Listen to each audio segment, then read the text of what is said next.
Chose que je répète très souvent, mais qui paraît évident, mais il ne faut pas chercher à aller plus vite que ce qu'on est capable, parce que la voiture est capable de faire. La survitesse, c'est l'ennemi de la vitesse. Quand vous arrivez trop vite, tout devient plus compliqué. La voiture est plus difficile à tenir, plus difficile à stabiliser, vous n'avez pas la motricité, elle est instable. Si vous prenez votre voiture grandeur et que votre voiture est tout le temps en train de se balader dans les virages, elle est beaucoup plus difficile à tenir que quand vous prenez un rond-point sans que la voiture sur ses appuis calmement. C'est un peu la même chose ici. C'est pour ça qu'il ne faut pas chercher à rentrer très fort dans un virage. Il faut prendre le temps de stabiliser sa voiture et la placer en entrée. Je le dis souvent, prenez le temps de placer votre voiture sur les entrées en virage. Si elle est placée en entrée, tout devient plus facile. En fait, vous la placez, vous prenez le temps en entrée et vous allez sortir plus fort, vous allez percevoir que les chronos vont tomber. Alors que vous avez l'impression de ne pas aller très vite, alors que les chronos vont aller beaucoup plus vite d'un seul coup. Là, sur les pavés, rien d'exceptionnel, si ce n'est que le grip n'est pas le même forcément qu'ailleurs. Donc il ne faut pas hésiter déjà à casser la vitesse sur la portion en huile ici, et ensuite rouler. Et en fait, c'est un virage en fait, qui a un petit peu tendance à s'ouvrir. Donc une fois qu'on a cassé la vitesse en entrée, c'est un virage qu'on prend plutôt en accélération. Donc en fait, une fois qu'on a freiné, on lâche les gaz et on commence avec un petit filet. Et on garde ce petit filet toute la course, toute la courbe, en accélérant de plus en plus pour prendre de la vitesse avant d'arriver sur la double bosse. Messieurs mes meilleurs pilotes, vous avez des choses à rajouter ou je vous entends discuter dans votre coin? Non mais on ne connaît pas. Vous savez pas ce qu'il faut faire? Vous faites ma gueule, non?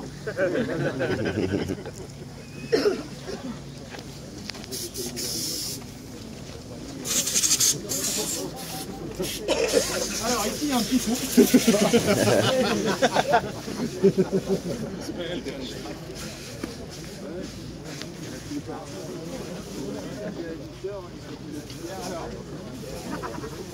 Sur la double, comme la plupart des doubles, ça ne sert à rien de forcément sauter très loin. Vous prenez plus de vitesse quand vous posez la voiture sur la réception ici, vous êtes en descente. La voiture va être beaucoup plus stable et en plus vous allez profiter de la descente pour prendre de la vitesse plus rapidement que quand vous sautez plus loin, vous passez du temps en l'air et la voiture est en accélération. Alors que si vous la posez ici, forcément vous allez accélérer, profiter de la descente et prendre de l'accélération plutôt que de sauter loin et attendre que la voiture redescende. Donc le but du jeu, c'est d'attendre, de tomber dans la descente et de poser la voiture pour prendre de la vitesse rapidement. Vu la configuration de la piste, il ne faut pas hésiter à sortir un petit peu sur la deuxième moitié de la double bosse sur l'extérieur pour être mieux placé, toujours pareil, sur la grande courbe qui suit. On continue? Théo, tu nous expliques comment tu passes la parabole là?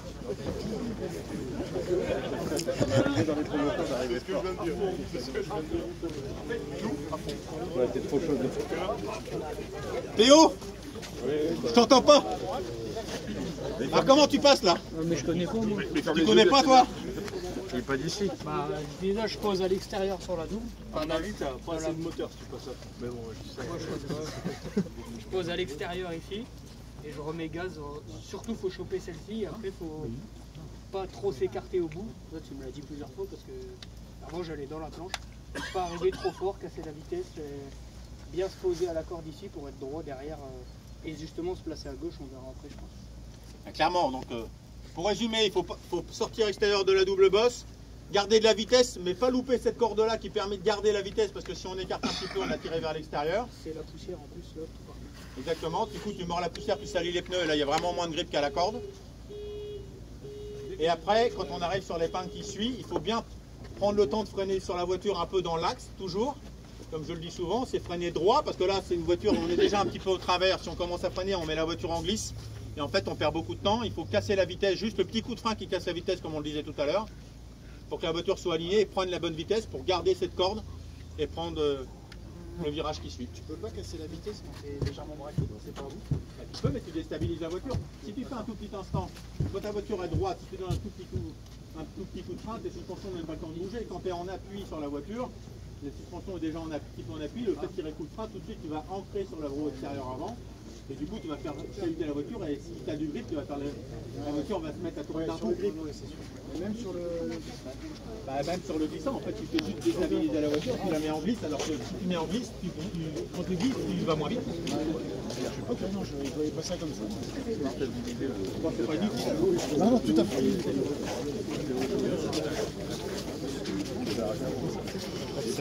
Donc, Ici. D'accord, donc tu prends pas l'extérieur, tu prends vraiment l'extérieur. En fait, tu prends trop de problème, c'est que là, tu vas passer plus vite ici si tu la sors à l'extérieur là-bas. Ouais. Après, tu peux sauter en... Je t'entends pas, Théo, t'expliques des choses là. Ouais, je sais plus, t'avais demandé quoi en gros. En gros, il dit pourquoi pas aller chercher l'extérieur là-bas. C'est l'idée, c'est la succession des virages. Si tu freines pas avant, tu freines plus tard, tu la laisses aller à l'extérieur là-bas. Après, tu es obligé d'arriver vraiment droit sur la butte. Et tu perds ton dixième que tu as gagné ici sur la butte là-bas. Donc mettre ton coup de frein ici, tu passes pas beaucoup moins vite là. Par contre, tu peux être au milieu ou à gauche pour sauter là et arriver en biais dans... Ouais, tu sors là et tu tapes tout droit. Ouais, voilà, au lieu d'aller trop à l'extérieur. C'est ce que je faisais avant et j'ai vu la différence quand il m'a dit plusieurs fois d'essayer de faire couper à la corde. Il y a deux choses quand même aussi dans cette histoire, c'est ce que Théo est en train d'expliquer, c'est qu'en fait, ce que Théo explique, c'est qu'en fait, il faut attaquer la bosse de la double bosse ici à gauche, à cause du virage qui suit. C'est pour ça qu'il faut bien casser la vitesse et pas essayer d'aller à l'extérieur. Mais autre chose qu'on voit aussi, c'est que la bosse, elle n'est pas la même à gauche et à droite là.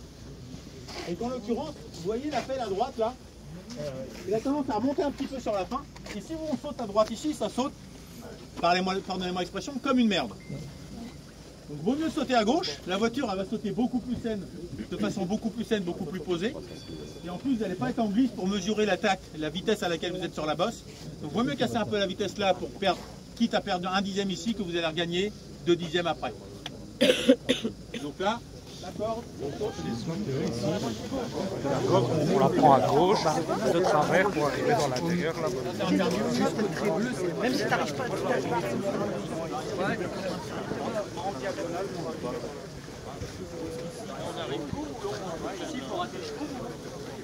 vu l'état de la bosse, que tu sois court ou long, ça ne change pas grand chose parce qu'en fait, il n'y a pas vraiment de pente, donc tu n'as pas profité de la vitesse que tu as à la descente. Tant que la voiture n'est pas déstabilisée, tu peux sauter un petit peu long, mais plus tu sautes long, moins tu as de temps de stabiliser ta voiture pour arriver sur cette bosse qui est ici. Alors je suis désolé, vous êtes tous dessus, mais il y a une chose qui est importante quand on est là, c'est que si on attaque la bosse complètement à l'intérieur ici, on est obligé de tourner là alors que la voiture est en dévers. On parlait de profil de la piste tout à l'heure quand on était avant de commencer, là c'est vraiment le type typique. C'est que quand on a une bosse qui est comme ça, il faut comprendre que là il y a une cassure. Vous êtes derrière, vous ne voyez pas, mais là il y a une cassure. Donc quand on freine droit, qu'on arrive droit ici, le train avant il est dans le vide quand on veut tourner. Du coup la voiture elle ne veut pas tourner, donc on a tendance à vouloir tourner plus fort. Et comme on est dans la descente, on passe sur le toit. Alors qu'en fait on arrive un petit peu par l'intérieur de la double bosse, on arrive un petit peu plus par là et en fait on monte sur le monticule du virage et on n'a pas besoin de faire le virage puisqu'on arrive par l'extérieur pour monter par ici. Et du coup, pas besoin de tourner sur le sommet de la bosse. On a juste à rester sur, sur la corde pour être bien placé pour la suite. Alors j'exagère un petit peu, je n'ai pas dit qu'il fallait monter là. Mais là où est le pied de Théo, en fait, ici on a moins besoin, en arrivant à l'intérieur, on arrive à l'intérieur ici, on monte ici, on a moins besoin de tourner, on peut rester sur le sommet pour être bien placé plutôt que d'arriver, d'avoir le train avant dans le vide et obligé de tourner. Si vous arrivez un peu vite avec le train avant dans le vide, vous vous retrouvez en bas, ou si vous forcez pour tourner, vous êtes sur le dos. J'ai une question pour Théo. Ouais. Moi je fais la trajectoire comme ça. C'est-à-dire j'ai dit vraiment par les trucs je tourne là, donc je passe là et je repars plein pot. J'essaie. Mais je trouve qu'il y a un petit gain. Ah, tu veux dire en descendant pour remonter? Ouais. Bah, en fait après ça dépend aussi de... C'est-à-dire en fait je fais la trajectoire en deux. Bah, pourquoi pas? En fait le truc si tu veux c'est que si tu n'arrives pas à doser ta vitesse pour rester en haut, c'est une solution pour... S'il y a des choses que tu n'arrives pas à faire, tu cherches une autre solution pour gagner de la vitesse comme tu en as envie. Si tu n'arrives pas à rester sur le sommet parce que tu as du mal à doser à la bonne vitesse et la voiture est attirée vers le bas, tu peux faire ce genre de choses. Il y a un risque là. Il y a quand même un risque dans tout. Il y a toujours un petit peu un risque, mais si tu fais l'effort de monter un petit peu par l'extérieur et que tu restes en haut, c'est pas forcément très compliqué, c'est juste une question de vitesse et de dosage. C'est-à-dire que si votre moteur, votre variateur il est bien réglé, un petit filet, on monte ici, juste le petit filet, pas trop laisser la voiture en roue libre. C'est pareil quand vous êtes dans voiture grandeur, quand vous rentrez dans un rond-point, vous n'êtes pas en roue libre, la voiture elle est beaucoup plus folle que vous êtes quand vous êtes en prise. Donc dès que vous avez fini de freiner, l'idéal c'est de mettre un tout petit filet de gaz pour que la voiture soit en prise et qu'elle avance. Si vous montez par l'extérieur avec un petit filet, la voiture elle va rester en haut et être relativement naturellement. Et après, pas besoin de braquer fort ni quoi que ce soit, la voiture elle va tenir facilement sa corde. Par contre, non, je dis juste qu'il faut adapter après. Il y a des fois, ce que je veux dire, c'est que des fois les voitures ne sont pas forcément idéalement réglées, en plus au niveau du pilote et des réglages de la voiture, il faut trouver d'autres solutions pour aller plus vite. Après, moi j'essaie de donner les solutions idéales à chacun de trouver le truc qui lui permet à lui d'être régulier et rapide. Évidemment, quand on sort ici, vu le profil, vu que c'est un S qui est derrière, encore une fois, c'est important de sortir très corde. Si vous sortez à l'extérieur, c'est vraiment décomposé sur les virages qui suivent. Donc il faut vraiment sortir corde quand on sort d'ici. Il faut sortir là où je suis, là. À la corde complète. C'est pas droit, mais ça passe plus vite. C'est droit quand même. C'est presque droit.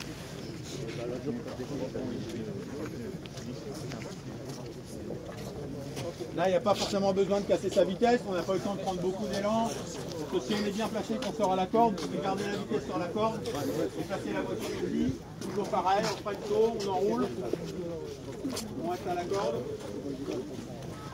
La roue intérieure droite sur le petit plot jaune, idéalement.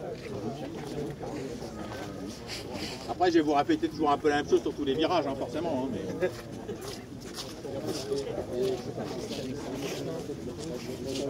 Il est où, Hugo?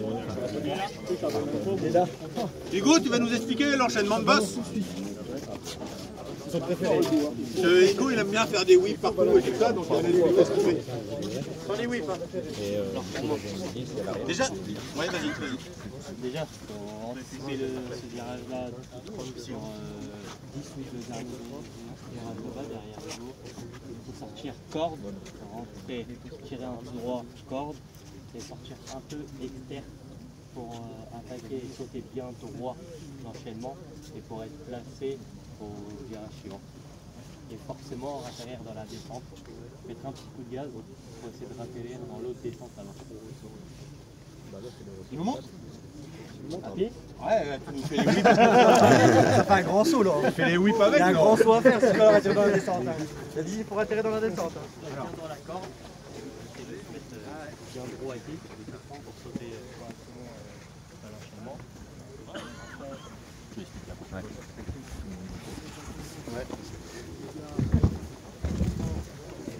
C'est 40 km. Pour attaquer le virage suivant, au lieu de sauter corde, freiner, puis tourner. Bon, c'est ça. Tout le monde a entendu? Non.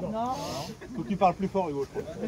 C'est mieux de sauter plus externe pour piquer sur la corde, sur la petite table l'enchaînement. Comme à chaque fois, il faut toujours penser à ce qui suit. Donc quand vous abordez ce saut-là, si vous abordez le saut à gauche alors que c'est un virage à gauche par la suite, vous êtes obligé de casser vachement votre vitesse sur la table. Alors que si vous abordez sur la partie de droite, vous pouvez rester à droite et en fait la table, vous pouvez garder la vitesse sur toute la table. C'est pour ça qu'Hugo dit qu'il faut être sur la droite, un peu à l'extérieur, pour pas casser sa vitesse. Il est en roue libre, alors que si on attaque l'enchaînement, on est ici, forcément quand on arrive sur la table là-dedans, on est obligé de freiner puis tourner. Alors que si on est plus l'externe, on peut piquer sur la table et garder de la vitesse dans le virage. Et garder la vitesse dans le virage, c'est très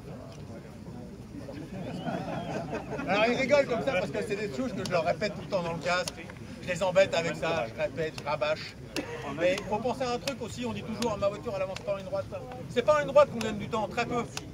Réfléchissez à combien de temps vous êtes sur des portions lentes et combien de temps vous êtes sur des portions rapides. Il y a beaucoup plus de temps à gagner sur les portions lentes que sur les portions rapides. Donc il faut tout le temps faire rouler la voiture sur le lent. Si vous voyez votre voiture qui s'arrête, vous avancez pas.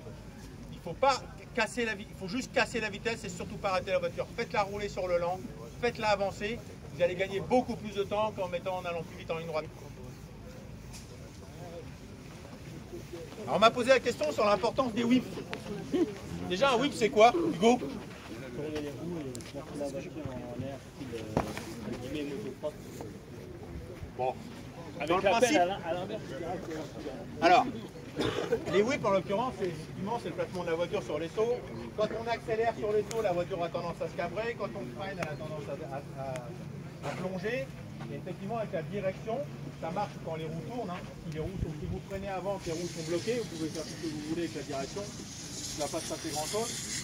Et donc, vous pouvez placer la voiture et profiter. Si par exemple, vous sautez un peu en travers, les whips avec la direction vous permettent de rattraper la voiture pour la reposer à plat. Mais ça peut être intéressant, par exemple, sur d'autres virages comme on peut voir là-bas, on va voir après, c'est de placer la voiture en fait pour qu'elle soit sur ses appuis à la réception. Quand vous avez un virage qui est derrière une bosse, le fait de faire un whip sur ce saut, permet à la voiture de mettre légèrement sur son appui pour que quand vous la posez, elle est déjà sur son appui avant de prendre le virage. Plutôt que de la poser droit, prendre l'appui et prendre le virage. Ça permet de gagner quelques dixièmes. Là, c'est vachement important, par exemple. Là, c'est important. Alors, il y a une chose qui est importante ici. Je reprends la tête déjà depuis tout à l'heure au casque ici. Il faut essayer de sauter vers la corde. Parce que là, en fait, le profil de la bosse ici, c'est que forcément, ça fait aller droit là-bas et on veut aller à gauche. Donc quand on prend la table ici, quand on arrive de l'extérieur, on fait la corde. Il ne faut pas hésiter à sortir un peu large là. Prenez un peu à l'extérieur pour arriver sur cette bosse et essayer de sauter le plus vers la corde possible. Parce que sinon, quand vous sautez droit là-bas, vous faites du chemin en plus et en plus la voiture elle est à l'envers. Le virage il est là, la voiture elle va par là. A priori c'est pas le bon sens.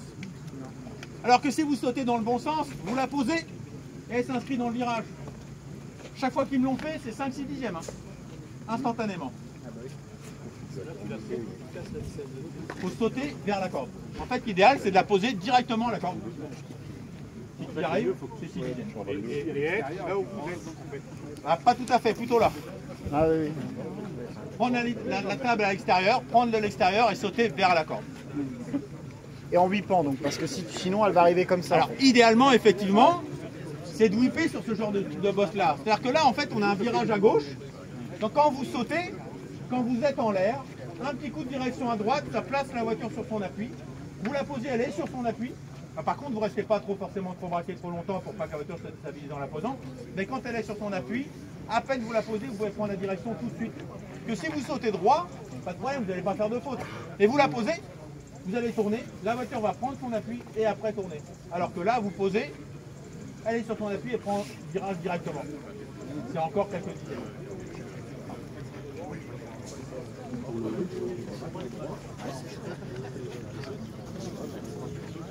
Dès que tu sautes, la voiture est tournante, dès qu'elle a un petit peu plus lente, un peu direction à baisse de la place, et par contre, tu poses son appui, tu peux prendre le virage direct.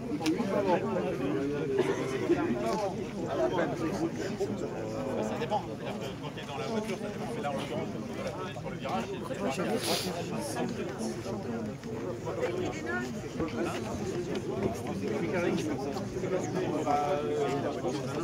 Alors en fait, quand tu... Ah oui, je ne l'ai pas expliqué ça, mais un truc tout simple. On est vieux comme moi, par exemple. Si par exemple ça saute mal, on ne sait plus ce qu'il faut faire. Qu'est-ce qu'on m'a dit? Parce que là c'est facile, c'est toujours pareil. C'est un coup à droite parce que le virage est à gauche derrière.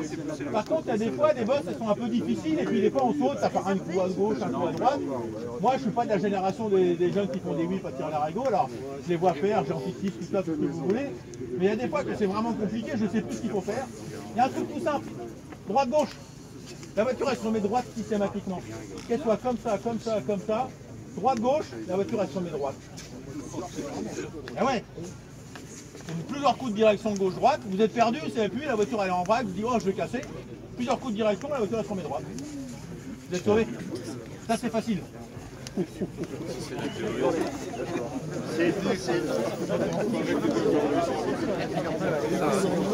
faut continuer de tourner quand on la pose.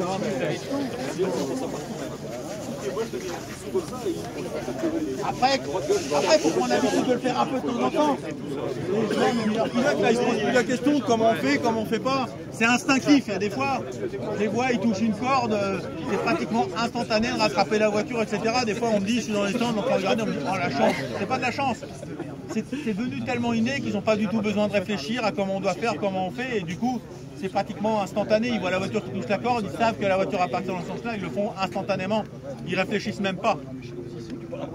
Donc c'est quelque chose à faire au quotidien un petit peu, s'entraîner sur les virages, c'est toujours la même chose. Quand on sent ce que fait sa voiture, à force de le faire, ça va devenir une habitude et vous le faites tout le temps. Bon, on continue. C'est pas le record du tour. Allez, on est en retard sur le time. Bon alors Théo, c'est enchaînement de boss du coup.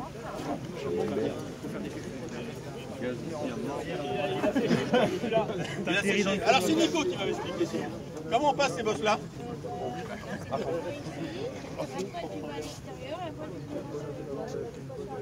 Donc tu sautes vers l'extérieur. Vous avez entendu Nico? Non. C'est comme d'habitude, on sort, on profite de la vitesse, ça nous emmène naturellement vers l'extérieur et comme c'est un virage à droite après, il ne faut pas hésiter à élargir un tout petit peu pour sauter la suivante vers la corde. Si vous restez à l'intérieur ici, quand vous allez arriver vers le virage là-bas, vous êtes à la corde et posé, vous êtes obligé de presque vous arrêter pour prendre le virage. Alors que si vous élargissez, vous ferez presque une courbe dans les sauts. En fait, à la réception, vous allez avoir de la vitesse et vous allez pouvoir garder cette vitesse dans le virage pour aller plus vite. Et comme d'habitude, plus on va vite sur le lent, plus ça va vite. Il faut passer à la corde, mais en essayant de garder la vitesse. Et plus, regarde en Formule 1, les mecs ils font une épingle, ils vont pas s'arrêter à la corde pour la partie. Ils font une courbe. Nous on a des sauts du jeu, tout ça, la piste n'est pas toute plate.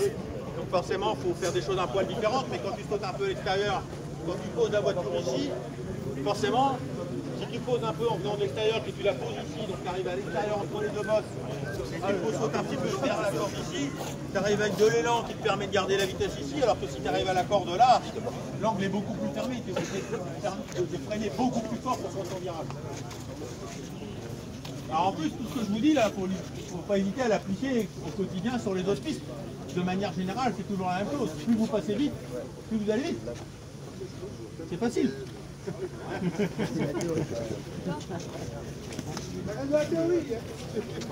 Non, c'est pas que de la théorie, il faut le faire. Je dis pas que c'est toujours facile à faire. Si c'était super facile, tout le monde dirait à la même vitesse, ce sera moins drôle. Bon là, on arrive sur un saut qui est sur de la moquette. Du coup, ça change quoi? Ça change que quand c'est sec, il y a du grip. Donc, si on arrive en travers, on est dans la merdouille. Donc clairement, il ne faut pas hésiter à sauter bien droit. Là en l'occurrence, il ne faut pas chercher à sauter vers la corde, parce que si vous sautez vers la corde, vous arrivez en travers dans le virage, et là c'est la casquette assurée. Donc sur une bosse comme celle-là, il ne faut pas hésiter à décomposer un peu plus. Vous sautez bien droit, vous réceptionnez bien droit, et après on décompose. On soulage les gaz, on braque un peu après doucement, avant de réaccélérer. Il ne faut pas tout faire en même temps, ça déstabilise la voiture quand il y a beaucoup d'accroches. Plus il y a de grip, plus il faut décomposer.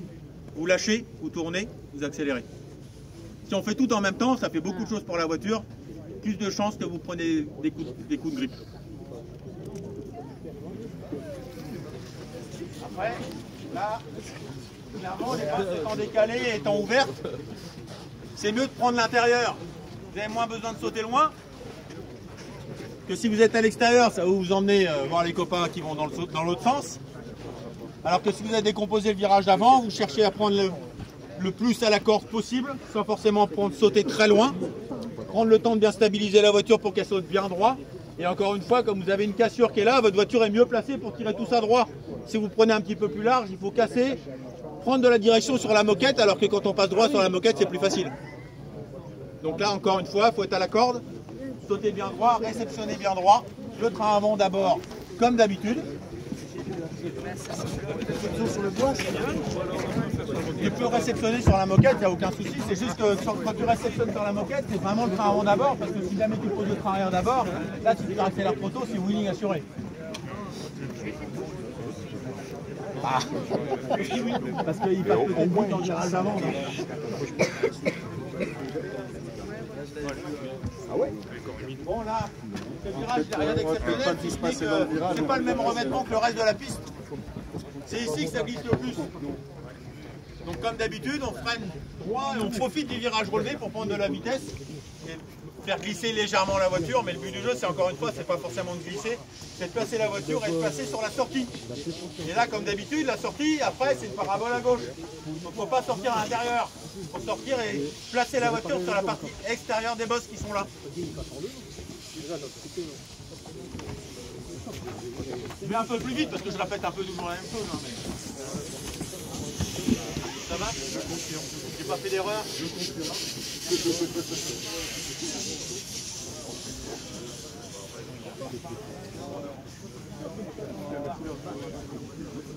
Là c'est pareil, c'est rien d'exceptionnel, c'est pas ça bonne, comme elle est juste avant le virage. Faut pas chercher à sauter trop loin et surtout faut pas chercher à sauter braqué. Là, prenez le temps de poser la voiture bien droit, décomposer. Et sinon, c'est la casquette assurée. On voit les trains sur la moquette, parce que tout le monde fait les casques un peu ici. Donc, il ne faut pas hésiter à poser la voiture bien droit, lâcher un peu, soulager, braquer doucement et réaccélérer au fur et à mesure. Plus vous allez doux, plus ça va passer vite. Donc les coups de direction, les coups de gaz, interdits sur du grip. Sur la glisse aussi, mais c'est encore plus vrai sur du grip parce que vous allez faire des fautes. Sur la glisse, vous allez perdre du temps.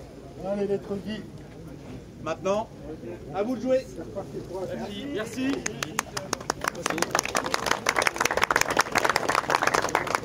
Merci.